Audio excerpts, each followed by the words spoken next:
Bom dia, bem-vindos ao ISCTE, bem-vindos ao Fórum das Políticas Públicas 2022, com o tema A Universidade e o Poder Local, que desafios? Para dar início a este dia de trabalho, tenho a honra de chamar ao palco a professora Maria Lourdes Rodrigues, reitora do ISCTE.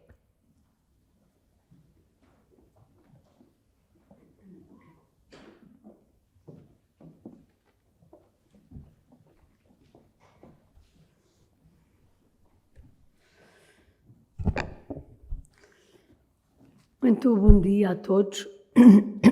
Dou as boas-vindas a mais uma edição do Fórum das Políticas Públicas. Faz este ano, 2022, justamente 10 anos. Saúdo todos, em particular o IPPS, que tem nos últimos anos organizado estas iniciativas, mas também os investigadores, os docentes, os autarcas e outros convidados aqui presentes. Como disse há pouco, o Fórum das Políticas Públicas foi criado há 10 anos nesta universidade, no ISCTE. Para os que pensam que as universidades vivem fechadas em torres de marfim, o Fórum das Políticas Públicas é um exemplo de abertura à sociedade, onde se discutem temas e problemas de atualidade, envolvendo investigadores, professores, estudantes e políticos com experiência ou dirigentes da administração pública, também eles com experiência. Este ano, o que está na ordem do dia é o tema da transferência de competências para as autarquias. Em setores como a educação, a saúde, a ação social. E o tema escolhido não foi o da transferência de competências para as autarquias, mas foi o da relação entre as universidades e o poder local, entre as universidades e as autarquias. E, portanto, hoje, ao longo do dia, poderemos assistir à apresentação dos resultados de algumas teses de mestrado sobre temas tão variados como a política educativa local, a inteligência artificial e smart cities, a valorização do património, a participação cidadã e as políticas de território, as políticas económicas, em territórios de baixa densidade, entre outros temas. Contaremos neste debate com a participação de presidentes de várias autarquias, ou seja, o Fórum das Políticas Públicas este ano abre-se de novo, como em anos anteriores, abre as portas da universidade a mais um encontro entre quem produz conhecimento e informação e quem desenha e decide políticas locais, divulgando o trabalho que fazem os nossos investigadores e acolhendo os comentários, as sugestões, as críticas, as observações de quem tem responsabilidade de decidir e de governar. Fazer políticas públicas é isso mesmo, é governar, é decidir, é fazer escolhas que afetam a vida das pessoas, seja ao nível nacional, seja ao nível local. Os elementos mais importantes para quem tem a responsabilidade de decidir são a informação e o conhecimento dos problemas, as ideias e o debate plural de soluções possíveis. Quando quem tem a responsabilidade de decidir ignora a informação e o conhecimento que é produzido sobre esses problemas, quem ignora as ideias que subjazem aos próprios problemas e ao debate sobre as soluções possíveis, não tem condições de governar para os cidadãos. Depois, governar e fazer políticas públicas exige também capacidade de concretização, ou seja, de saber fazer e saber mobilizar os recursos, muitas vezes recursos financeiros e os cidadãos. E nesta dimensão da concretização das políticas públicas, a administração e os altos quadros são absolutamente essenciais. São quem faz a fronteira entre os cidadãos e e os próprios governos.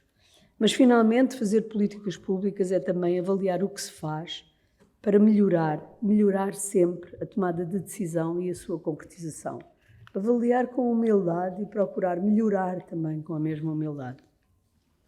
Há 10 anos, o Fórum das Políticas Públicas arrancou, o primeiro debate feito aqui nesta sala, foi um debate entre António Costa e Rui Rio, ambos presidentes de Câmara, de Lisboa e do Porto, na altura.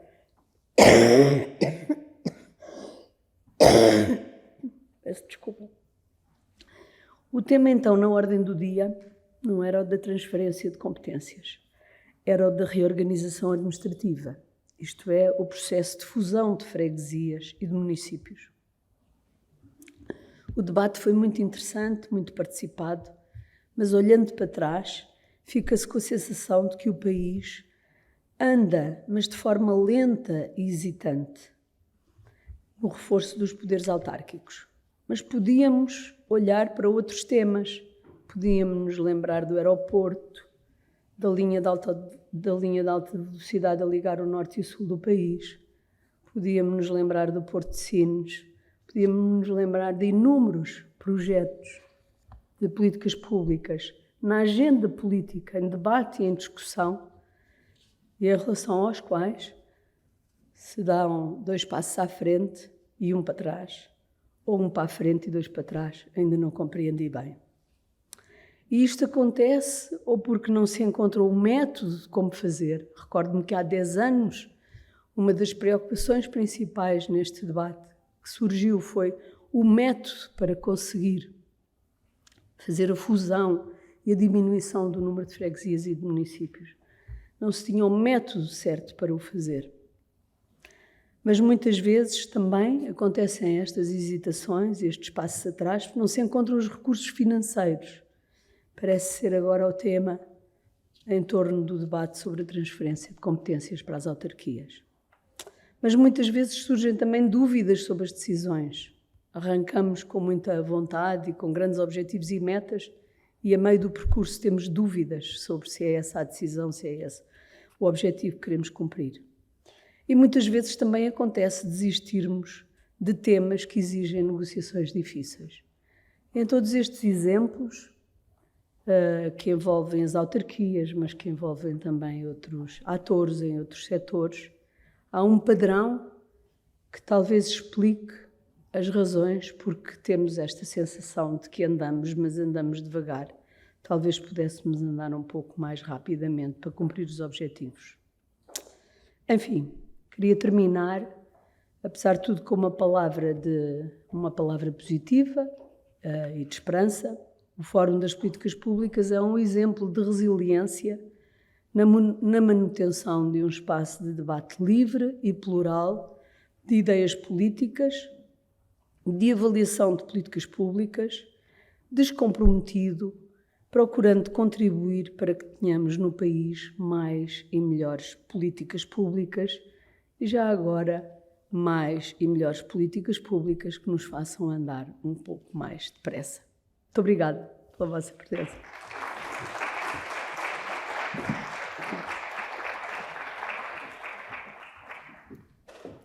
Segue-se agora a intervenção do professor e investigador do ISCTE, o professor Raul Lopes, com o tema Autarquias e Universidade, um desafio bionívoco.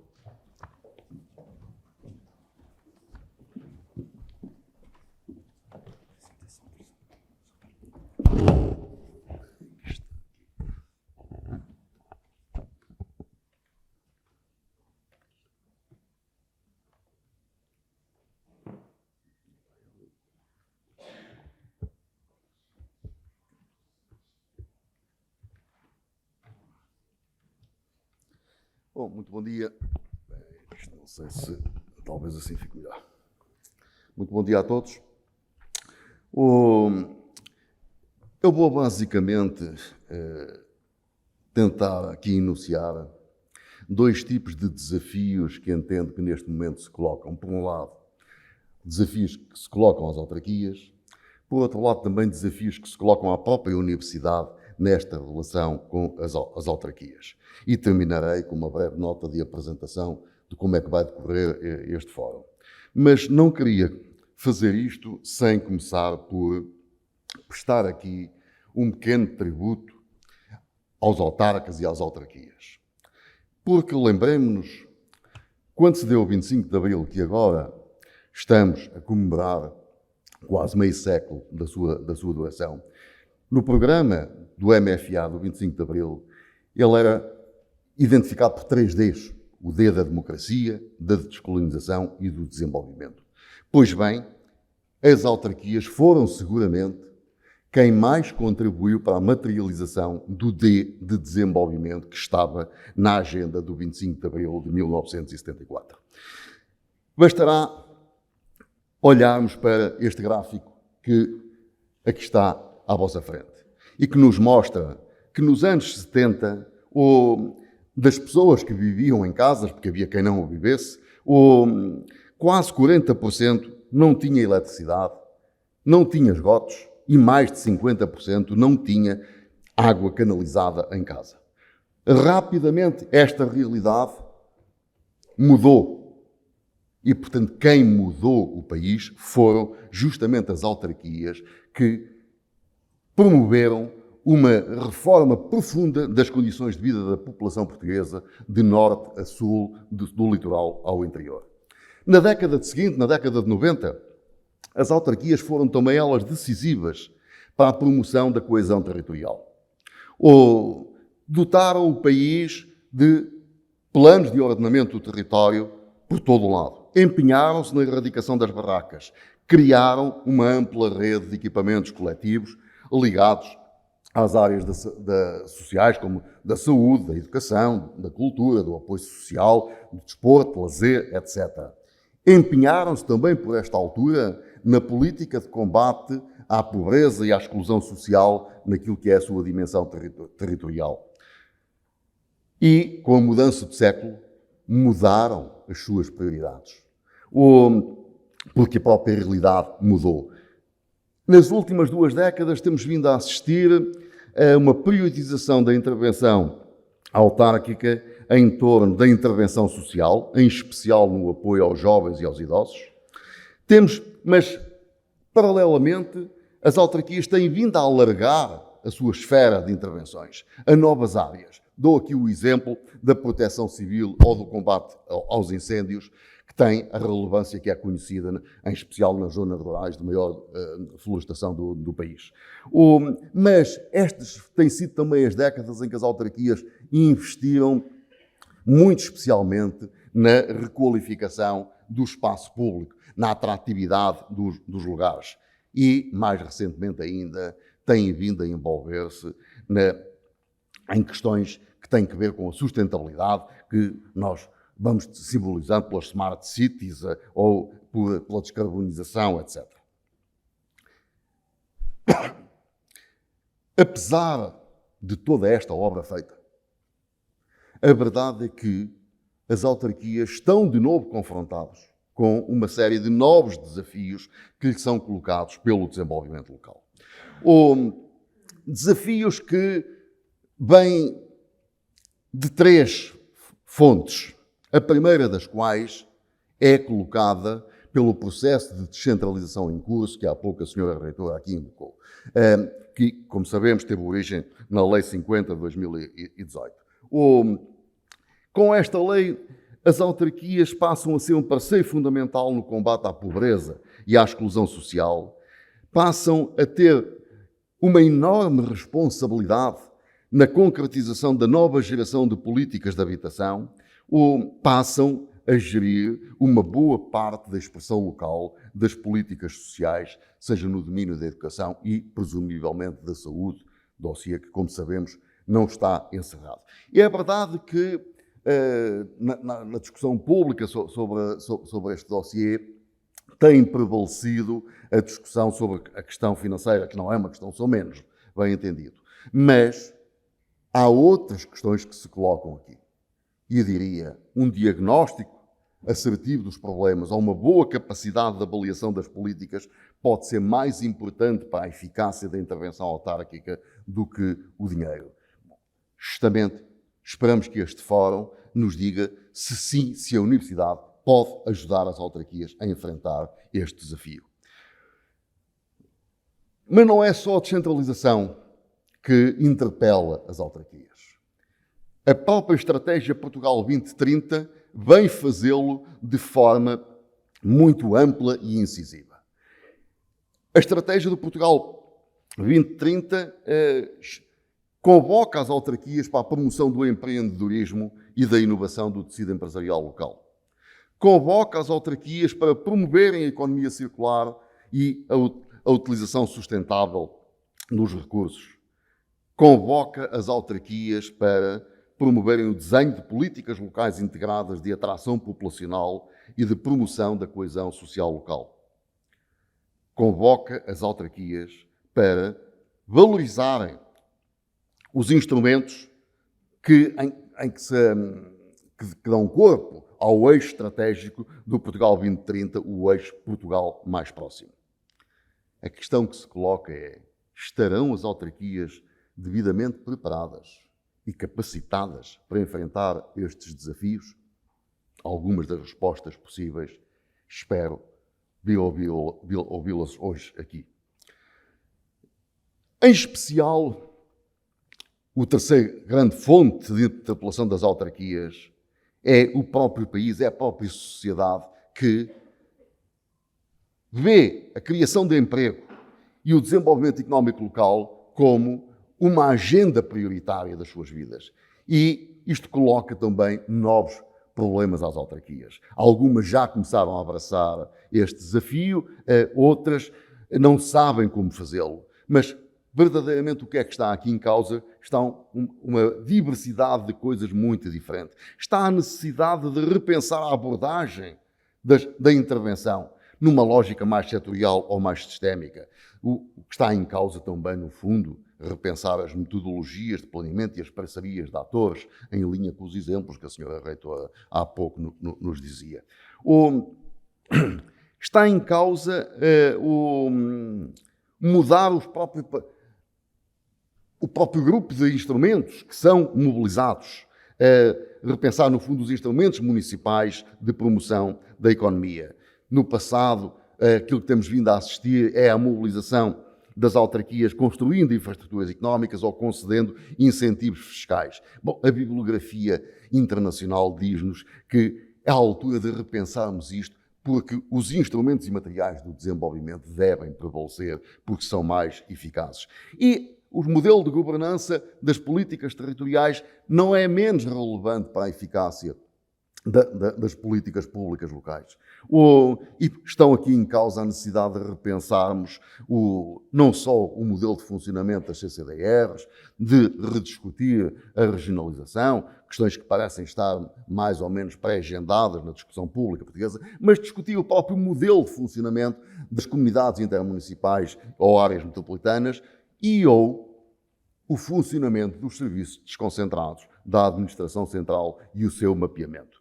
Estas são várias questões com que as autarquias se vão confrontar nos próximos anos e hoje gostaríamos de saber se a universidade pode ser um parceiro útil para as autarquias no ajudar a esclarecer os caminhos para resolver estes problemas.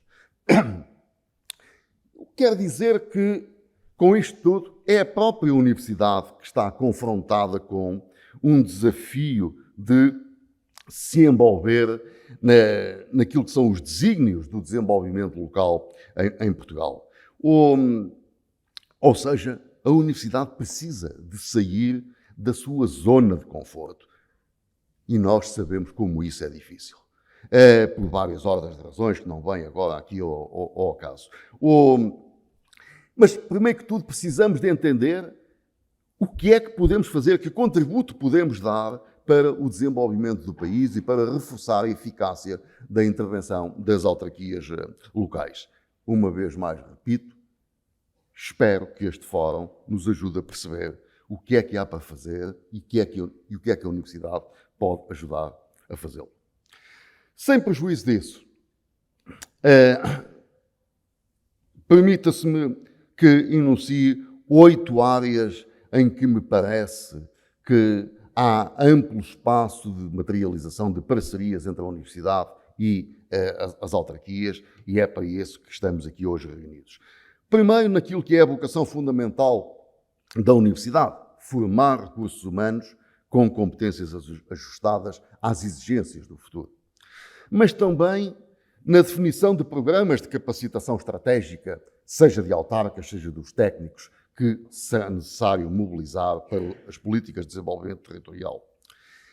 A Universidade pode também ser parceira das autarquias na definição de estratégias mais assertivas de utilização dos fundos europeus na promoção do desenvolvimento local, ou ainda na avaliação de impacto das medidas de política, entretanto, adotadas. A Universidade pode, estou disso convicto, contribuir para repensar os instrumentos de atuação disponíveis e para promover a dinamização da economia local. Pode, igualmente, contribuir para o repensar do modelo de governação territorial que há pouco invoquei. E pode, ainda, desempenhar um importante papel de mediador e de promotor de aprendizagens interativas entre aquilo que são as experiências vividas pelos técnicos das diversas autarquias e dos autarcas, mas que têm falta de espaço de comunicação entre si, fora da respectiva autarquia. E, finalmente, diria, porque esse é, aliás, um tema de uma das nossas sessões deste fórum, a Universidade pode, espera-se, ser um parceiro no encontrar de novas modalidades de participação cidadã. Hoje vamos aqui discutir muito em termos do orçamento participativo, mas eu diria, isso não esgota a nossa agenda. Podíamos, por exemplo, discutir a pertinência, vantagens e inconvenientes da utilização do voto duplo nas eleições autárquicas, por exemplo. Aproximo-me do fim. Antes de o fazer, queria deixar aqui uma pequena palavra de o que é que no ISCTE temos vindo a fazer no sentido de contribuir para este esforço de cooperação com as autarquias locais. E temos vindo a fazer coisas em diversos domínios, desde logo no domínio da investigação, onde temos estimulado os nossos alunos a estudarem assuntos que tenham relevância para as autarquias locais ou que muitas vezes fazem delas o seu próprio objeto de estudo. Por exemplo, nos últimos 3 anos, no ISCTE, defenderam-se quase 300 de teses de doutoramento e dissertações de mestrado, cuja temática entronca em áreas centrais de atuação das autarquias locais, e muito diversificadas, como se pode ver. Ainda ao nível da investigação, lançámos a várias autarquias com quem estabelecemos protocolos de cooperação o desafio de definirem as suas próprias prioridades de conhecimento e, em conformidade, criarem bolsas de investigação que pudessem atrair alunos de mestrado das universidades para escolherem esses assuntos que interessam às autarquias como temas das suas dissertações. Desenvolvemos dezenas de projetos de investigação no ISCTE, projetos coletivos, no âmbito dos centros de investigação que temos no ISCTE. O site dos centros do ISCTE é uma boa mostra daquilo que temos vindo a fazer. E, finalmente, temos vindo a concretizar e a contribuir para a execução de vários projetos de investigação aplicada em parceria com as autarquias locais, nomeadamente em áreas como as novas tecnologias, as smart cities, ou usando as potencialidades da ciência de dados e da inteligência artificial. Ao nível da difusão de conhecimento, o ISCTE instituiu, através do IPPS, que hoje é aqui um dos anfitriões deste fórum, instituímos o Prémio de Políticas Públicas, destinado a promover a inovação nas políticas públicas e a difundir as boas práticas. É um prémio que tem como universo a própria administração pública, mas estão aqui incluídas também as autarquias. E nesta linha temos vindo a organizar múltiplos seminários no ISCTE, com a participação de várias autarquias, nos últimos tempos, por força das restrições que temos vivido, muitos destes seminários têm tido o formato de webinars.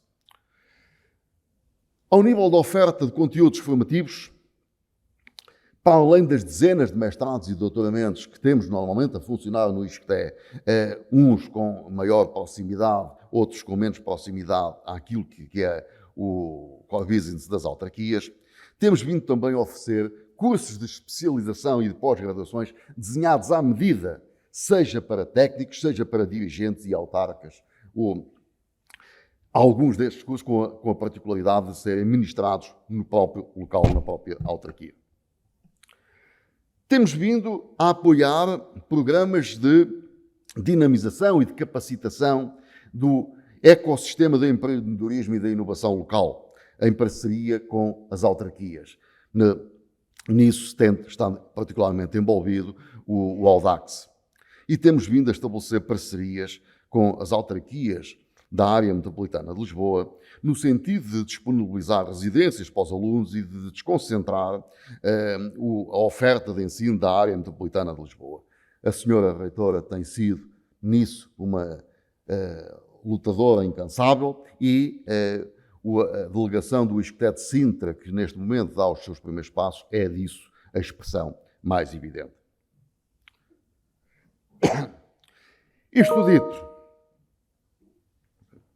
Isto dito, a última nota. O que é que se espera do nosso encontro de hoje? Este encontro tem um formato triplo. De imediato, o professor Filipe Teles irá fazer a intervenção de fundo deste fórum, partilhando connosco a reflexão que tem vindo a fazer a nível da bibliografia internacional, mas também da experiência que ele próprio tem protagonizado na Universidade de Aveiro. E, portanto, será seguramente uma intervenção de enquadramento fundamental, a que seguirá um conjunto de 6 sessões temáticas que irão funcionar em registro paralelo, mas todas com o mesmo layout. Começaremos por apresentar uma dissertação realizada por um aluno do ISCTE que, de alguma maneira, funciona como uma ilustração do que é o potencial da investigação académica para as autarquias. Depois teremos, nesse painel, um académico que irá, sobre o tema que subjaz à sessão, irá partilhar com os presentes a sua reflexão sobre o que é que a Universidade pode vir a fazer para contribuir, para reforçar esta relação com as autarquias e melhorar a eficácia da intervenção autárquica nessa área temática. E, finalmente, teremos um Presidente de Câmara que irá trazer-nos a sua reflexão sobre o que é que as câmaras sentem que precisam da Universidade. No final do dia, iremos ter uma mesa redonda com 5 Presidentes de Câmara, em que o mote é o mesmo, agora retomado numa perspectiva mais larga, que é qual é o balanço a fazer das experiências de parceria entre a Universidade e as autarquias e o que é que se espera que venha a acontecer no futuro próximo. Tudo isto com o propósito de que, no final, possamos ter aqui um draft daquilo que seja uma agenda da parceria da Universidade Portuguesa com as autarquias locais, para o qual convoco especialmente os moderadores das diversas sessões a darem o seu contributo. Muito obrigado a todos pela vossa atenção e votos de bom trabalho.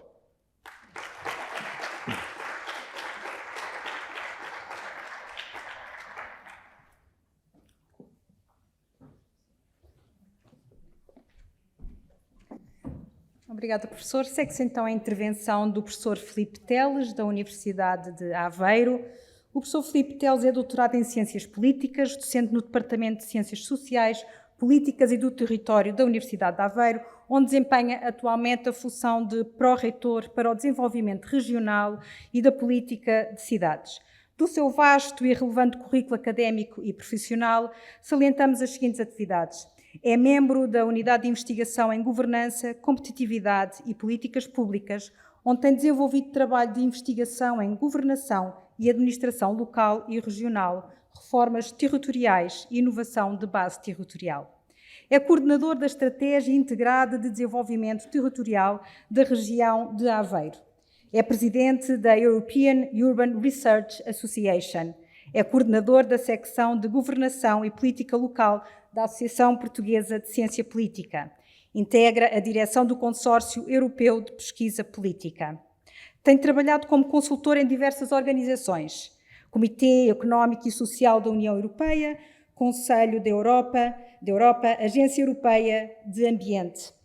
Integra atualmente a equipa de consultores internacionais da capacitação de líderes em governação, integrada na Global Financing Facility do Banco Mundial.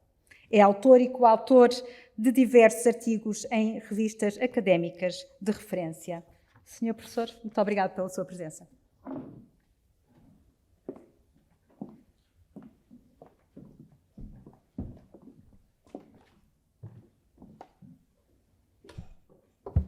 Espero não fazer nenhuma asneira com o copo. Muito bom dia. Bom dia a todos e a todos, Sra. Reitora do ISCTE, caro Raul Lopes, caros colegas, minhas senhoras e meus senhores. Em primeiro lugar, deixe-me dizer que é sempre com muito gosto que regresso a esta casa, depois de ter por cá passado, ou tentado passar, há quase 25 anos, que soa mal, no início dos meus trabalhos de investigação. E, portanto, dá muito prazer vir aqui conversar. Esta casa, este lado da casa não existia, recordo isso. Muito obrigado pelo convite para falar sobre estes temas e pela oportunidade de partilhar algumas reflexões. Não vão ser fáceis, já explicarei porquê. Não foram fáceis para mim prepará-las. Mas deixem-me, antes de mais, também felicitar a organização do Fórum, não só pelo aniversário dos 10 anos, mas também pela escolha desta temática, cuja justificação já está muito bem apresentada pelo professor Raul Lopes e que eu procurarei também sublinhar. Deixem-me dizer porque é que me pareceu particularmente difícil pensar o que dizer hoje. Eu tenho trabalhado sobre esta temática da cooperação entre universidades e autarquias em diversas frentes, o que tenderia a complexificar a minha matriz de compreensão da problemática, mas permite-me, por outro lado, combinar um conjunto de ferramentas que me parecem ser, ou poderem ser hoje interessantes, principalmente dado o objeto do Fórum, políticas públicas, ou o tema, a cooperação com as autarquias. Porque enquanto docente e investigador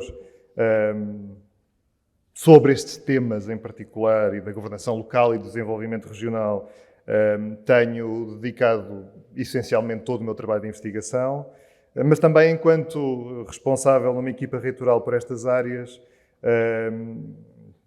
a entrar num terceiro mandato, espero não arrepender, com mudanças de contexto, com mudanças de incentivos, com mudanças de autarcas, enquanto também responsável direto por alguns projetos e iniciativas de cooperação direta com as autarquias, posso trazer-vos uma leitura mais prismática, com diversas perspectivas sobre este problema.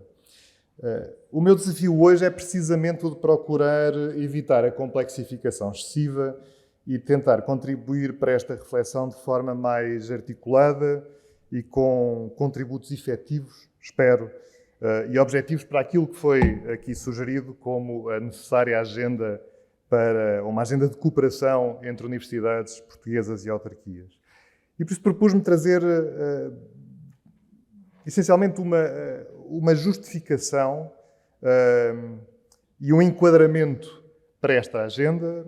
Em segundo lugar, procurar identificar aquilo que podem ser fatores facilitadores de uma relação mais estreita ou mais facilitada, desculpem a redundância, entre ambas as entidades e que consequências é que também este tipo de relação traz para as próprias instituições de ensino superior. É um olhar para fora, necessariamente.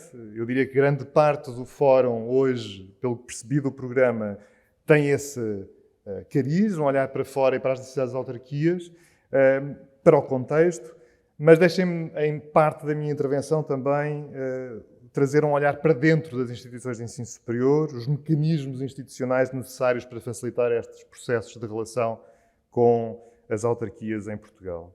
E deixem-me começar por 3 notas de contexto sobre o papel das próprias instituições de ensino superior. A senhora reitora já começou precisamente por abrir a porta para este início de intervenção. Aquilo que são, em segundo lugar, os desafios regionais e locais hoje que enfrentamos, e também terminando depois com as tais propostas mais objetivas, ou se quiserem mais listáveis, sobre uma agenda para as autarquias, perdão, para a relação entre as universidades e as autarquias. Devo começar por sublinhar o óbvio. As universidades portuguesas têm vindo a ser chamadas a assumir funções cada vez mais abrangentes, em estreita relação com o contexto, atentas ao mundo global, num portfólio cada vez maior de parceiros, de projetos, de intervenções, numa dinâmica múltipla e extremamente rica.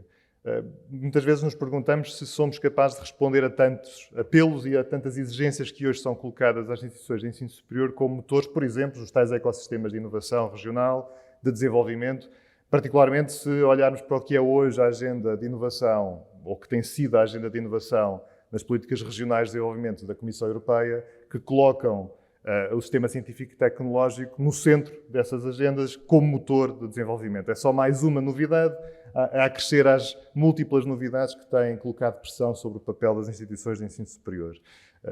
Tivéssemos nós a capacidade e os meios, e este não é um apelo a nenhuma intervenção mais atenta do ponto de vista governamental, mas fica a nota, provavelmente seríamos mais capazes ainda de responder a estes desafios.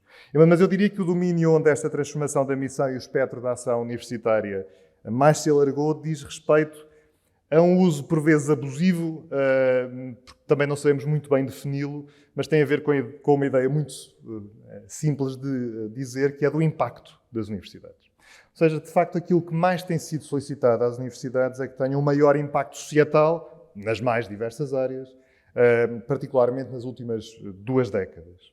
Está contido nesta designação um conjunto de sub-áreas muito variadas. Promover a compreensão pública da ciência, divulgar e comunicar conhecimento, explicar técnicas e tecnologias, desencadear ecossistemas, desencadear sonhos em jovens também, imprescindível para a própria renovação de cientistas e de saberes, ajudando a perceber melhor o que é a realidade onde vivemos.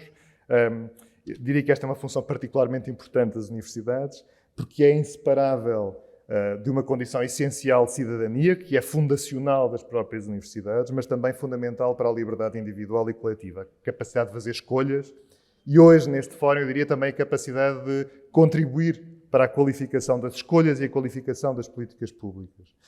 Ora, só se consegue escolher, ou só consegue escolher quem é capaz de estrinçar diferenças entre as várias opções possíveis, e estamos hoje, diria eu, numa circunstância particularmente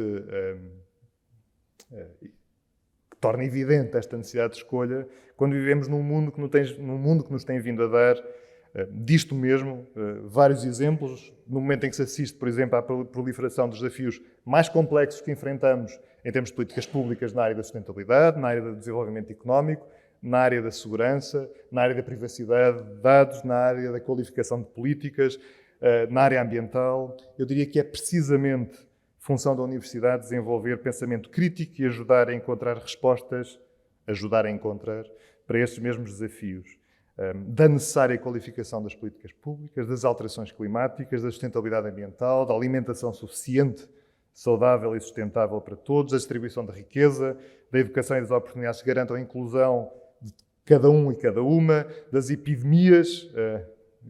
Lembro-me de uma intervenção que tive a oportunidade de fazer a propósito dos desafios das universidades e na altura não foi necessário incluir as epidemias, agora passou a ser óbvio, infelizmente óbvio, da necessidade de políticas de saúde pública à escala planetária, para além das tradicionais transferências e valorização de conhecimento, algo que fazia parte, eu diria, de uma geração anterior sobre o que era o pensamento do papel das universidades no desenvolvimento regional.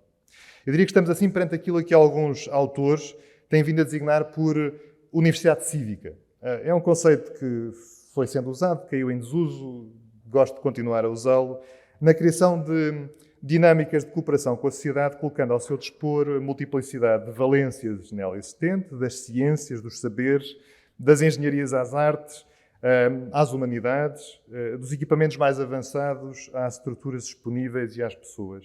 Cívica, enquanto universidade, acima de tudo, no que concerne às atitudes, ao compromisso ativo de todos, incentivando a reflexão aprofundada sobre os desafios que enfrentamos e as opções que vão despontando, mobilizando para a inovação e para o empreendedorismo económico e social, contribuindo para formar futuros trabalhadores, quadros e empregadores e dando resposta a quem já se encontra na vida ativa e procura formações complementares, abrindo portas aos que não tiveram em devido tempo, por razões variadas, também acesso à formação superior e criando conhecimento novo, desenvolvendo a sua transferência e aplicação, ajudando a produzir riqueza e induzindo crescimento social e cultural. Uma universidade cívica, e é este o enquadramento que pretendo dar ao papel que a universidade pode ter na relação com as autarquias, é exigente. É exigente na sua relação com o contexto, com o impacto numa sociedade também mais exigente, mais à procura de respostas, e, portanto, é um conceito de missão de universidade que pressupõe, além de tudo mais, uma prática que agora já está no nosso dia-a-dia, sempre que falamos sobre investigação, uma prática de interdisciplinaridade e de valorização das múltiplas formas de conhecimento. Neste âmbito, a dimensão territorial e a articulação com as autoridades locais é de particular importância. Este é o resultado, entre muitos fatores, eu diria, de duas tendências, entre muitas outras, mas sublinho estas duas. A primeira, aquilo que tem vindo a ser designado pela mobilização do potencial endógeno regional, tal como os recursos, o capital humano, a capacidade de inovação, para a promoção do crescimento e do desenvolvimento das economias locais. Esta tendência representa uma particular mudança de paradigma nas chamadas teorias sobre desenvolvimento regional, afastando-se das abordagens mais tradicionais de política de desenvolvimento da década de 80, da década de 90, focada no fornecimento de infraestruturas, falou disso há pouco, fornecimento de infraestruturas, atração de investimento para compensar, por exemplo, os efeitos de reestruturações industriais ou do baixo crescimento de regiões mais deprimidas. A segunda foi o reconhecimento da importância das redes de proximidade geográfica nos processos de inovação e, como consequência, cada vez mais, e cito um dos documentos da Comissão Europeia sobre esta matéria, cidades e regiões concebem as suas economias como sistemas regionais de inovação. A relação entre comunidade e desenvolvimento económico e social também é importante nesta matéria, eu diria, ainda uma questão em debate, mas vários têm sugerido uma relação positiva entre comunidade e desempenho económico, identificando como fatores determinantes a cooperação entre os membros da comunidade, as autoridades locais, os agentes económicos e o desenvolvimento de processos de aprendizagem institucional.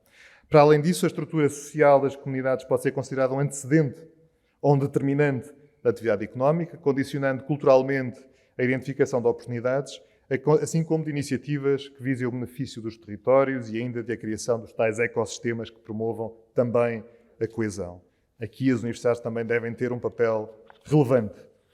Mais recentemente, as abordagens de política pública mais top-down têm vindo a ser caracterizadas como demasiado lentas, na resposta a processos rápidos de mudança económica e social, sendo que os agentes locais podem dar respostas a muitas destas necessidades através de redes mais capazes de aceder a uma mais ampla gama de recursos, no sentido de rapidamente desenvolver e implantar respostas adequadas a necessidades específicas, locais e territorializadas.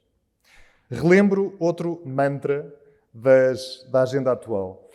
Dos ecossistemas locais e regionais ricos e dinâmicos tendem a apresentar as seguintes características. Primeiro, a existência de uma indústria ou de uma economia próspera em setores específicos com um grau relevante de sustentabilidade ao longo do tempo. Em segundo lugar, a existência de instituições de ensino superior e de investigação como fonte de recursos qualificados e de conhecimento e tecnologia. E, em terceiro lugar, para combinar a fórmula, um governo local ou regional que age como facilitador das relações dinâmicas entre os agentes. Este modelo, que vem alimentando as políticas de desenvolvimento e de inovação da União Europeia nos últimos 20 anos, tem vindo a desempenhar também um papel importante na concepção de programas regionais de desenvolvimento, justificando a política europeia e as orientações também de estratégia nacional. O principal desafio resulta da ausência de uma ou mais destas condições prévias necessárias. Sem um setor privado relevante, vibrante é muito difícil fomentar o desenvolvimento económico e social. Se os centros de conhecimento estão ausentes, não é possível uma estratégia baseada na inovação. Se o setor público não desempenhar o seu papel como um dos principais mediadores das necessárias interações entre os agentes e na redução de custos de contexto para as suas ações, o objetivo de promover um território, uma autarquia, uma região coesa deverá ser considerado uma tarefa hercúlea. A operacionalização de estratégias de desenvolvimento territorial com base em velhos modelos tem resultado ou podem resultar em diferentes configurações com características muito diversas, mas nesses casos não era raro ver expressões como fileiras industriais, incubadoras de empresas e aceleradores, unidades de transferência de conhecimento, programas de estágio, formação em empreendedorismo, incentivos à inovação, estratégias de atração de talentos, naturalmente parques de ciência e tecnologia. Mas os novos modelos tendem a arriscar a palavra transferência. Aliás, quase todas as expressões que eu aqui usei têm a ver com uma ideia de transferência. Transferência acaba por vir a desaparecer do vocabulário e à palavra inovação associa-se hoje conceitos não são tão bem em português como osmose, permeabilidade, interoperabilidade, co-criação, coprodução. Quando nesta conferência se falar, fui tentando perceber um bocadinho de alguns assuntos, de participação em planeamento, por exemplo, ou participação em políticas públicas, ou envolvimento comunitário na decisão, julgo que mais um passo também é dado nestas matérias. Estas perspectivas sobre o desenvolvimento territorial estão também indissociavelmente ligadas à governação local e regional. Por exemplo, a especialização em instabilidade territorial, eu gosto particularmente de usar esta ideia de instabilidade territorial no caso português, dadas as mudanças frequentes nos instrumentos de governação subnacional, podem apresentar também características contraditórias e, acima de tudo, produzir incentivos inconsistentes nos agentes locais e regionais, além dos evidentes problemas associados a uma cidadania que não compreende quais são os instrumentos de governação. A complexa variedade de instrumentos e iniciativas, assim como a sobreposição de competências e de atributos funcionais entre organizações existentes no território, nomeadamente a administração desconcentrada do Estado e depois as estruturas de governação territorial, devem merecer especial atenção, uma vez que esta é hoje definitivamente uma das principais características do nosso país.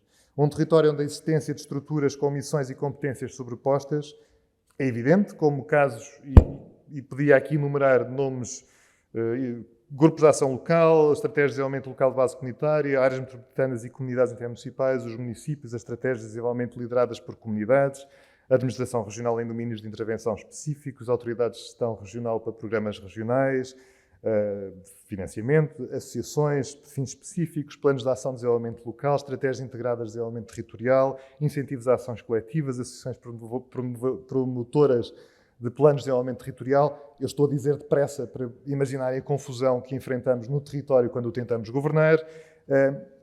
Diria que há um outro objeto de atenção que, em termos de qualificação de políticas públicas de desenvolvimento local, é importante ter em conta. Para enfrentar estes desafios, as políticas públicas devem incorporar o conhecimento relevante disponível, os mecanismos e instrumentos mediadores necessários para a sua valorização económica e social e os instrumentos de política adequadas para o modelo específico de desenvolvimento regional. Quando este conjunto de problemas é considerado, o desenvolvimento territorial só é possível através de um conjunto alargado e abrangente de abordagens inovadoras com impactos relevantes sobre diversos aspectos de política local e regional, dos agentes e das instituições. Ou seja, e só para referir a alguns aspectos, um modelo de inovação territorial exigirá mudanças organizacionais, mudanças de governação e inovação também em políticas públicas. Desenvolvimento de soft skills, adoção de novas práticas de mediação, desenvolvimento de nova cultura política e institucional, de inovação social, económica e de inovação em governação. A repetição apresentada aqui, a palavra inovação, é propositada por forma a sublinhar as múltiplas facetas da análise do problema que as universidades têm vindo a abordar. Além disso, põe em evidência a importância da colaboração entre universidades, conhecimento e inovação, o setor económico e produtivo e as entidades públicas. As limitações identificadas pela investigação existente nesta área significam também que temos nas universidades, e através da investigação que vamos produzindo, a necessidade de abrir novas frentes de trabalho com necessário impacto e transformação também, diria, no ensino destas próprias áreas científicas. Além disso, dado o interesse e a atualidade dos temas, as soluções emergentes são potencialmente importantes para uma série de partes interessadas, as autarquias locais, as autoridades regionais, também o setor privado e o terceiro setor. Estas prioridades estão relacionadas também com o contexto europeu, que reavivou problemas ao nível do emprego e da política social, enfatizando a necessidade de promover medidas que permitam maior crescimento económico, bem como a redução dos níveis de desigualdade social. Existe um consenso, devo sublinhar isto, generalizado, que o conhecimento, a inovação e a competitividade estão ligados e são determinantes no desenvolvimento económico e social, pelo que a qualificação de políticas públicas se tornou uma questão central, tanto a nível nacional como regional, como, obviamente, ao nível da estratégia europeia. O crescente reconhecimento desta última dimensão na implementação e desenvolvimento de estratégias de inovação e coesão tem sido sublinhadamente destacado por todos os mecanismos de avaliação das estratégias de desenvolvimento regional promovidas pela Comissão Europeia. Uma segunda nota de contexto, mais breve, prometo, que me parece importante, diz respeito aos desafios do poder local. Vamos sair das estratégias de inovação e desenvolvimento regional para o poder local. E particularmente o poder local português, eu diria que resultam de um conjunto importante de alterações socioeconómicas e políticas com um impacto substancial na governação municipal nas últimas décadas. Neste período, Portugal enfrentou numerosas alterações demográficas, ou uma profunda alteração demográfica, um crescimento populacional relativamente pequeno e a migração, agora até de crescimento, deveríamos dizê-lo, e a migração da população para o litoral, com a consequente promoção de uma distribuição territorial assimétrica e de dinâmicas demográficas extremamente desequilibradas. Este fenómeno, com zonas urbanas agora a acomodarem mais de 60% da população, levou a uma expansão urbana intensiva e ao despovoamento de muitos territórios do interior do país. Este foi acompanhado por um aumento relevante e contínuo da esperança de vida à nascença, dos indicadores de envelhecimento e da percentagem da população com ensino superior. As tendências mais relevantes são, de alguma forma, consistentes com as tendências demográficas e sociais europeias, embora em alguns deles com uma expressão mais forte em Portugal. A inversão da pirâmide etária na última década é exemplo disso, sendo hoje Portugal o terceiro país mais envelhecido da União Europeia, sendo também em contrapartida foi possível assistir a uma melhoria geral no acesso a melhores serviços de educação, de saúde, de proteção social, ao aumento do poder de compra da população. A enorme expansão urbana e o crescimento de infraestruturas foram também associados a processos de suburbanização, convém sublinhá-lo, com consequentes efeitos secundários como o esvaziamento e a desvitalização das zonas centrais urbanas, bem como pressões sobre as zonas rurais e sobre o uso dos solos, com novas formas de pobreza e de exclusão social. É neste quadro também que se debatem grandes e novos desafios para os municípios, naturalmente dependentes do seu caráter mais urbano ou menos urbano, mais litoral ou mais interior, mas todos eles relativos a questões de demografia, de habitação, de serviços básicos e de planeamento, de ambiente, de economia regional e de competitividade, de coesão territorial e sustentabilidade. A tendência para a concentração urbana da população reforçou as maiores aglomerações e as redes de cidades de média dimensão, tendo impulsionado as migrações para o litoral em detrimento do interior do país. As cidades portuguesas são hoje maioritariamente de média dimensão, mesmo as cidades que constituem as duas áreas metropolitanas, são todas elas de média dimensão à escala europeia. E enfrentar os desequilíbrios na organização e na economia das regiões com desafios relevantes em termos de coesão territorial e sustentabilidade, eu diria que é hoje uma das missões mais urgentes das políticas públicas à escala subnacional. Seguindo tendências europeias semelhantes, as zonas urbanas portuguesas cresceram particularmente através daquilo que há pouco referia, da suburbanização associada ao aumento da procura de habitação e à oferta de equipamentos e áreas comerciais também fora dos centros urbanos. O contexto urbano da habitação caracteriza-se hoje por uma pequena dimensão do mercado de arrendamento e pela proliferação de alojamento temporário associado também e de regresso ao mercado turístico. Desde um período de escassez de habitação até uma situação de excedente com elevados custos, as consequências foram sentidas não só na gestão e planeamento do território, mas também no sobreendividamento. Sobre esse já muito falámos na última década. A reabilitação tornou-se, entretanto, um objetivo estratégico de importância central no reforço dos mecanismos de financiamento dos municípios. Além disso, o efeito da desvitalização dos núcleos urbanos e o abandono das zonas rurais e das suas atividades económicas tem agravado desequilíbrios regionais. A par da necessidade de consolidar os perímetros urbanos, as últimas décadas assistiram a um investimento significativo, com forte financiamento comunitário, convém dizê-lo, em infraestruturas básicas de saneamento, abastecimento de água, rede elétrica, bem como equipamentos culturais de saúde, educação e desporto. O país é, hoje, fruto deste investimento muito diferente do que era em 1986, recordando a adesão. O papel das autarquias locais foi determinante neste movimento de modernização e infraestruturação do país, mas não isento de críticas. Os fenómenos de multiplicação de investimentos redundantes, por via da proximidade geográfica, são um bom exemplo disso, que me escuso de repetir. No entanto, este processo nem sempre foi acompanhado dos mecanismos indispensáveis para assegurar a eficaz responsabilização e transparência. Ainda assim, é assinalável o progresso também nos quadros legislativos relativos ao ordenamento do território, ao desenvolvimento sustentável e às políticas urbanas nas últimas décadas. A harmonização dos procedimentos, a reorganização do sistema de gestão territorial e a promoção da reabilitação urbana são prova disso. No entanto, a falta de estabilidade nos quadros jurídicos não contribui para uma maior eficiência dos resultados esperados. Os problemas de vulnerabilidade social e económica, especialmente num contexto de rendimentos mais baixos e de taxas de desemprego mais elevadas, tanto nos períodos de crise económica como nos resultantes do efeito acrescente da recente, eu ia dizer da passada, mas da recente pandemia, contribuem para aumentar a incidência e a intensidade da ação dos municípios também nas áreas de apoio social. Uma nota importante aqui: a transferência de competências para as autarquias locais e o reforço da sua autonomia exigem maior capacitação institucional. Não apenas em termos técnicos e de recursos humanos, mas também em termos financeiros, de informação, de conhecimento, de articulação com outros agentes do setor privado, social e do sistema científico e tecnológico.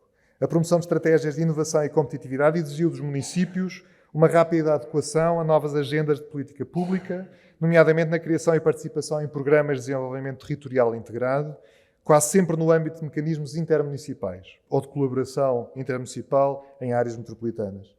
A este nível, as autarquias locais têm enfrentado desafios que resultam do facto de ser necessário assegurar a capacidade de estabelecer um quadro institucional de suporte e de governação que garanta a coerência, a implementação e a sustentabilidade de estratégias, também elas supramunicipais. Estas dependem do envolvimento das autarquias a nível técnico, acompanhado da partilha de capacidades e recursos, fortalecendo as dimensões não económicas das parcerias, nomeadamente através da valorização da aprendizagem mútua e da troca de boas práticas. Acresce o compromisso político, que se sobrepõe também ao compromisso técnico. As soluções de governação não podem assim estar apenas dependentes de compromisso estratégico, de intenções e boa vontade política, e exigem a capacitação técnica a que os municípios não têm sido capazes de dar resposta de forma equilibrada em todo o país. Acrescem ainda os desafios associados à criação das novas formas de participação e cooperação entre agentes não estatais, repensando os processos de prestação de contas, de monitorização e de responsabilização. Por fim, num quadro tão exigente de políticas públicas e de governação local, é ainda necessário garantir a existência de instrumentos de apoio à decisão, de monitorização e avaliação de políticas que permitam, por um lado, acompanhar, atualizar e redesenhar as intervenções e, por outro, perspectivar novas bases de intervenção estratégica. O contexto europeu é também responsável pela pressão acrescida sobre o poder local, redefinindo os procedimentos relacionados com a tomada de decisão e gestão de fundos estruturais e desenvolvimento regional, alimentando mecanismos de colaboração interinstitucional como princípio fundamental. Provavelmente um dos principais fatores explicativos do aumento dos mecanismos de colaboração interinstitucional em Portugal, enquanto mecanismos de governança, é precisamente aquele que resulta dos incentivos financeiros dos fundos comunitários. O mecanismo complexo da União Europeia para financiar programas de desenvolvimento regional, além de impor um quadro legal e organizacional específico às autoridades de gestão que distribuem os fundos, que gerem os fundos, obriga as autoridades locais a seguir novos procedimentos. Particularmente no período de programação mais recente, ao considerar a política de desenvolvimento regional como devendo estar orientada para a inovação, cumprindo normas num conjunto de domínios que exigem novas competências e capacidades por parte das autarquias. A política de coesão da União Europeia tem vindo a impor um modelo de governação a vários níveis subnacionais que desafia as tradições mais centralistas de muitos países europeus. Parece ficar claro que os municípios em Portugal enfrentam cada vez mais constrangimentos, desafios e também são fonte de novas reivindicações. Estas pressões são múltiplas e geram uma crescente preocupação sobre a prestação de serviços públicos para cumprir com as novas exigências, tarefas atribuídas e agendas de política pública, especialmente quando confrontadas com estruturas ou com conjunturas económicas desfavoráveis e desafios, por exemplo, de sustentabilidade ambiental. A terceira e última nota de contexto. Não significa de introdução, porque senão imaginariam que eu nunca mais me calava. Não, é de contexto, mas estou quase a terminar. As dificuldades que emergem no contexto português relativamente ao estabelecimento de mecanismos de cooperação interinstitucional são amplamente conhecidas. Não obstante as consideráveis mudanças políticas registradas em Portugal ao longo das últimas décadas, o governo local tem operado com uma estabilidade considerável. Seja se há instabilidade e mudanças nos incentivos, nos mecanismos, nas exigências, nas funções, nas capacidades e nos meios, o modelo é o mesmo. A estrutura de governação é o mesmo. A lei eleitoral é a mesma. Ainda há pouco se notava isso. Particularmente no que diz respeito, por exemplo, às fronteiras municipais, contrariamente àquilo que é a tendência geral no contexto europeu, e além disso o poder local em Portugal tende a assumir menos funções do ponto de vista comparado, situação que permite um maior controle também por parte dos governos centrais sobre a atuação dos governos locais. Existe, por conseguinte, uma menor tradição de cooperação, sobretudo se se proceder a uma comparação com outros exemplos europeus. Apesar desta ausência, por vezes agudizada por padrões de concorrência até entre municípios, têm sido recentemente desenvolvidos vários planos de cooperação, ou até por força de lei, de cooperação intermunicipal, revelando uma possível inversão deste paradigma. Tal como anteriormente destacado, os municípios portugueses têm sido encorajados a organizar-se em torno das suas associações intermunicipais, por via das comunidades intermunicipais ou das áreas metropolitanas, por forma a poderem gerir pacotes financeiros com maior grau de autonomia e coordenação. Apesar de existirem outros fatores que facilitaram o desenvolvimento de situações de cooperação, nomeadamente ao nível da provisão conjunta de determinados serviços, uma tendência comum em toda a Europa, é reconhecida a influência que as orientações no contexto dos quadros de apoio financeiro tiveram no desplotar de uma lógica de cooperação mais ampla. Apesar destes fatores indutores de cooperação interinstitucional e intermunicipal, há que referir que as autarquias locais tendem a envolver-se em parcerias apenas quando percebem que os custos do seu envolvimento serão tendencialmente baixos.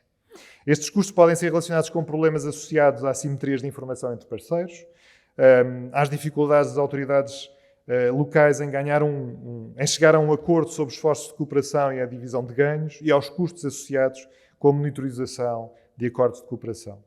Apesar da necessidade de se acautelarem estes custos no processo de concepção e desenvolvimento de parcerias, estes poderão ser potencialmente superados através do estabelecimento de relações de confiança e de reciprocidade, as quais podem emergir a partir da interação repetida e de uma história de relações informais. Nós aqui temos um problema, é se a história de relações informais e de cooperação entre municípios explica grande parte da prática de cooperação em muitos países europeus. Na ausência dessa história é preciso estimulá-la. Gostaria de vos dar aqui nota do resultado de alguns projetos de avaliação destes mecanismos de cooperação, particularmente o que são sublinhadas como principais fatores explicativos de relações interinstitucionais com autarquias, nomeadamente o sistema científico e tecnológico. Num deles, de acordo com vários autarcas entrevistados, existem três argumentos específicos que motivam as autarquias a envolver-se em parcerias com universidades. O primeiro, curiosamente, está ligado à dimensão financeira, ainda há pouco referido. Com efeito, a preparação de candidaturas conjuntas é encarada como uma forma muito positiva por parte das autarquias, considerando as elevadas expectativas relativamente ao pacote financeiro a que teriam acesso, o que lhes iria permitir, ou que lhes permitiu, apostar em projetos de intervenção sobre um conjunto de áreas de atuação locais a que os recursos próprios não permitiriam chegar. Recordo que, quando falamos de recursos próprios de autarquias, quando olhamos para os orçamentos praticamente consumidos por tudo o que são despesas correntes, eles são muito escassos. O segundo argumento está relacionado com o reconhecimento das necessárias soluções de escala. De facto, os autarcas terão entendido que a preparação de estratégias regionais, por exemplo, tem sido uma forma de delinear projetos estruturantes, num contexto marcado pela escassez de recursos financeiros, onde a concertação estratégica entre municípios relativamente a investimentos tem vindo a ser assumida como uma estratégia crucial, uma vez que apenas desta forma seria possível potenciar projetos que beneficiariam cada autarquia individualmente e determinadas regiões como um conjunto. As instituições de ensino superior, em alguns destes casos, em vários destes casos, são entendidas como, e a expressão é particularmente feliz, mediadores de escala, ou seja, facilitadores destes processos de criação de estratégias de cooperação e de escala. Por último, os autarcas têm vindo a reconhecer que as fragilidades das câmaras municipais ao nível técnico são outra das motivações para a cooperação com as universidades. O pessoal administrativo e técnico das autarquias é reconhecido como insuficiente, particularmente quando vamos assistindo a novas intenções de transferência de competências, reconhecendo a existência de fragilidades ao nível do domínio também da nova linguagem, outra expressão que eu achei muito feliz nesta recolha de testemunhos, nova linguagem, a nova linguagem dos ecossistemas de inovação, do empreendedorismo, do desenvolvimento regional e de novas exigências de políticas públicas locais. Assim, a parceria das autarquias com as universidades tem surgido também no reconhecimento da capacidade e do potencial técnico que as universidades trazem às autarquias, tendo em consideração o maior também domínio desta nova linguagem.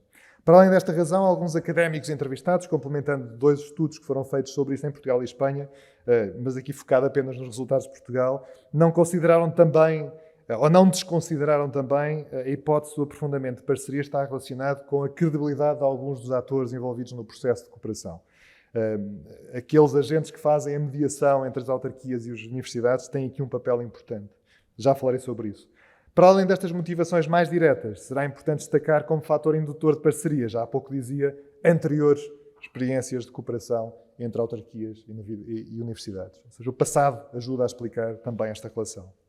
Não obstante a importância das dinâmicas prévias de aproximação entre parceiros, é perceptível que o acesso a financiamento se constitui como um dos mais importantes incentivos ao estabelecimento de parcerias interinstitucionais. Com efeito, a existência de parcerias surge frequentemente como condição favorável ao acesso a fundos destinados a apoiar o desenvolvimento regional, por exemplo. Recordo a importância da estratégia de especialização inteligente na estratégia de desenvolvimento regional europeia. Há que registar que o estabelecimento de parcerias também decorre cada vez mais de uma consciência de complementaridade de saberes e de competências que cada parte desta parceria traz para os processos e, com efeito, o reconhecimento das complementaridades entre atores surge como um dos principais indutores das tais parcerias analisadas. Eu diria que devem ser, assim, identificados alguns instrumentos que permitem potenciar a cooperação entre universidades e autarquias. Deixem-me começar, para terminar a lista, pela questão do envolvimento dos atores. O envolvimento dos atores, o desenvolvimento de rotinas de interação resultantes numa definição de uma visão estratégica partilhada, eu diria que é o primeiro mecanismo fundamental.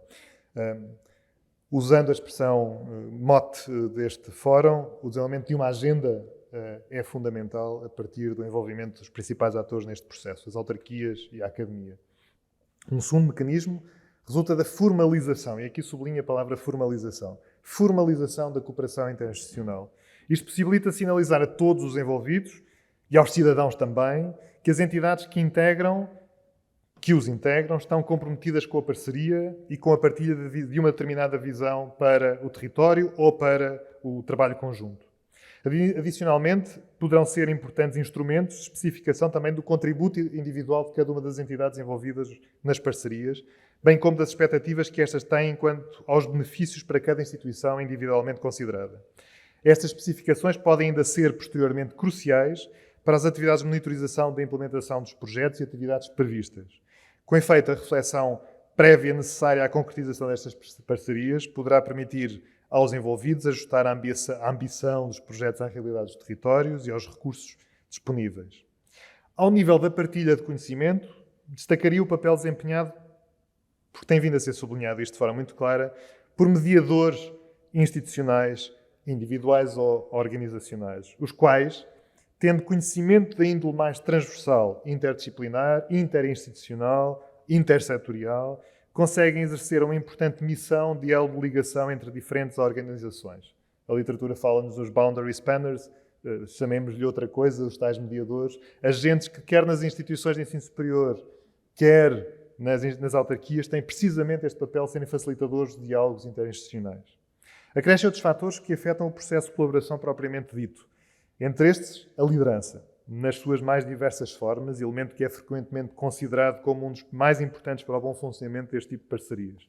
O sucesso depende claramente de uma liderança e da disponibilização de apoio no interior de cada organização parceira, autarquias e universidades, de forma a que se sinta que existe uma clara vontade de participação e que os representantes da organização no seio da parceria se sintam confiantes nas posições que tomam.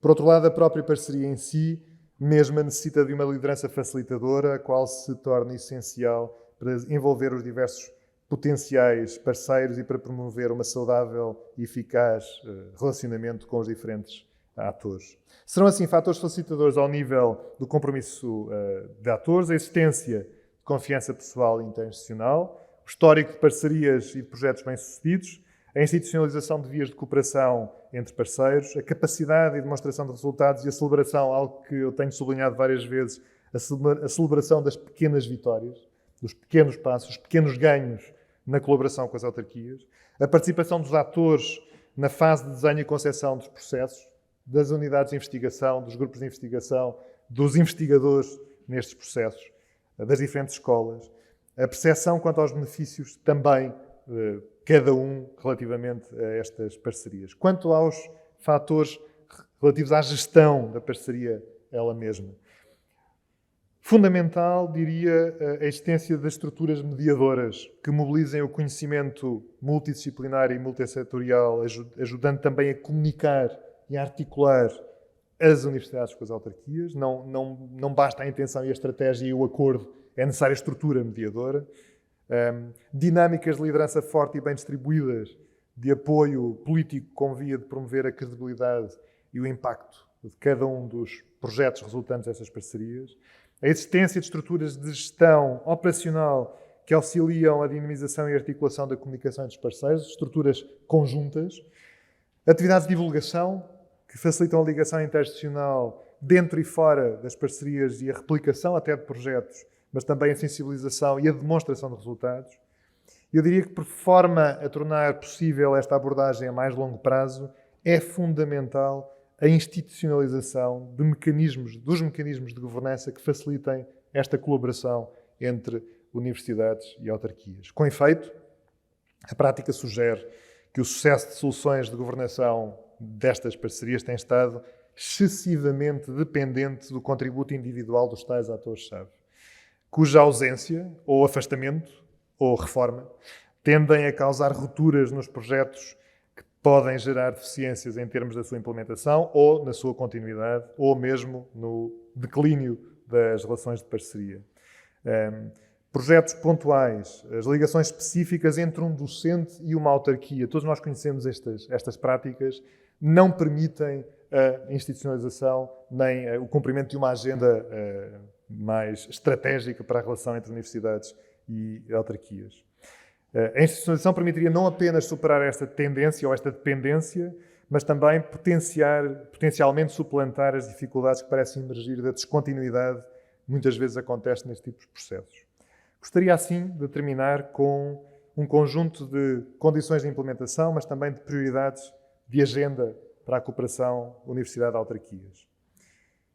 Uma frase que tenho repetido várias vezes. Uma universidade cívica, aquela expressão que usava no início, entende que o sentido da sua missão é ser melhor para alguma coisa e não apenas melhor em alguma coisa.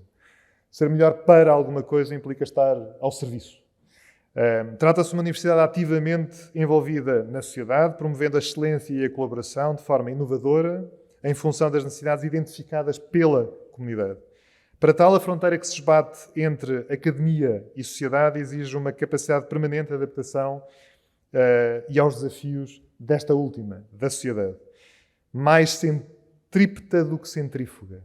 Trazer os desafios de fora e não levar grandes lições para fora.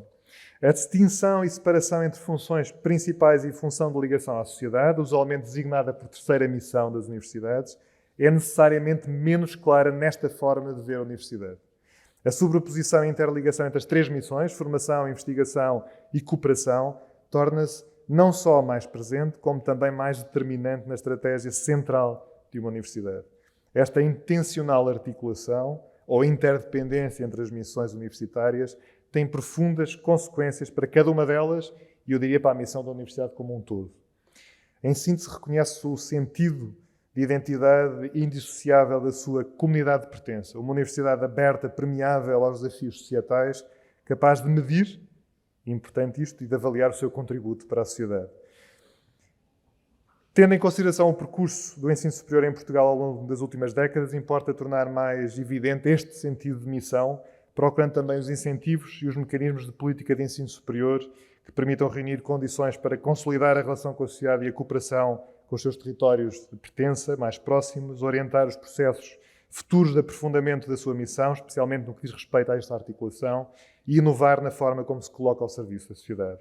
Importa assumir explicitamente a aposta na cooperação com as autarquias, na excelência da investigação, na qualidade inovadora da formação e na relação inseparável com a comunidade. Eu diria que o que distinguirá as universidades, estas universidades, de outras, é a sua relação inseparável e a sua afirmação intencional nesta relação, nomeadamente repensando ou integrando os desafios locais nas suas agendas de investigação e reforçando o papel das unidades de interface. Será ainda fundamental para esta estratégia o aprofundamento das relações com os diferentes stakeholders das universidades, os alumni também, e a estreita articulação com os seus territórios. Reforçar este papel passa por colocar a excelência científica e da formação ao serviço da comunidade. Implica uma maior articulação entre as necessidades societais, a produção de conhecimento e a ação da universidade. Este é um processo que implica mudanças graduais, mas significativas no modo de atuar, na orgânica institucional, nos incentivos e nas suas práticas de formação e investigação. A relação universidades-autarquias implica uma maior articulação entre investigação e ensino, o desenvolvimento de uma atitude transformadora, socialmente responsável e empenhada, mas permitam-me uma nota sobre o caso, o único 30 segundos que vou ocupar sobre a Universidade de Aveiro, mas tinha que falar da experiência. Uma nota sobre o caso da Universidade de Aveiro. Nós procuramos distinguir-nos também pela afirmação desta relação entre a sociedade, entre a região e a universidade, onde foi um desafio fundador de afirmar como universidade inovadora, aberta à sociedade, e foi sendo respondido de forma capaz, nomeadamente nesta adaptação entre a oferta formativa e a investigação aplicada às necessidades regionais. Isto não impede que uma universidade empenhada numa relação com o local não seja uma universidade global na qualidade de investigação que produz. E este julgo que é uma mensagem importante porque é um medo normalmente associado a uma demasiada aproximação ao local. Os resultados são prova disso. Redes de investigação e formação internacionais, uma reputação da universidade inovadora, investigação de excelência reconhecida no seu papel no desenvolvimento regional e com uma comunidade internacional em forte crescimento. O compromisso local, e termino por aqui, não impede a escala global da universidade. Antes, pelo contrário. Uma agenda contemporânea para a relação das universidades com as autarquias não pode deixar de passar por uma atenção particular dos decisores universitários a incentivos internos, na avaliação dos docentes, dos investigadores, no financiamento de áreas estratégicas, ao modelo de governação, que permite esta eficaz articulação que há pouco eu referia, na articulação estratégica com os autarcas, com as autarquias, com as necessidades do poder local, a compromissos formalizados, quarta nota. Quinto, a disseminação e a valorização do conhecimento gerado no seio das IES sobre as autarquias locais. Isto em áreas tão diversificadas como formação adequada às necessidades locais, capacitação técnica das autarquias, adequando também a requalificação ao longo da vida, fundamental cada vez mais, estratégias de desenvolvimento numa lógica de colaboração e de co-criação de políticas locais e regionais, investigação dedicada ou aplicada a temas de políticas públicas locais. O auditório e o dia acho que vão ajudar a perceber que isto está a decorrer, e reconhecer o papel mediador que uma universidade pode ter e facilitador de redes de governação e inovação ao nível local e regional. A relação autarquias-universidades não pode nem deve cingir-se a uma lógica de relação contratual, nem só de prestação de serviços. Terá implicações mais profundas na sua matriz de funcionamento e na sua própria missão. A necessária relação mais próxima entre universidade e poder local em Portugal é uma das prioridades que tenho vindo a repetir nos últimos anos e julgo que este fórum é um bom exemplo desse compromisso também por parte do ISCTE. Muito obrigado.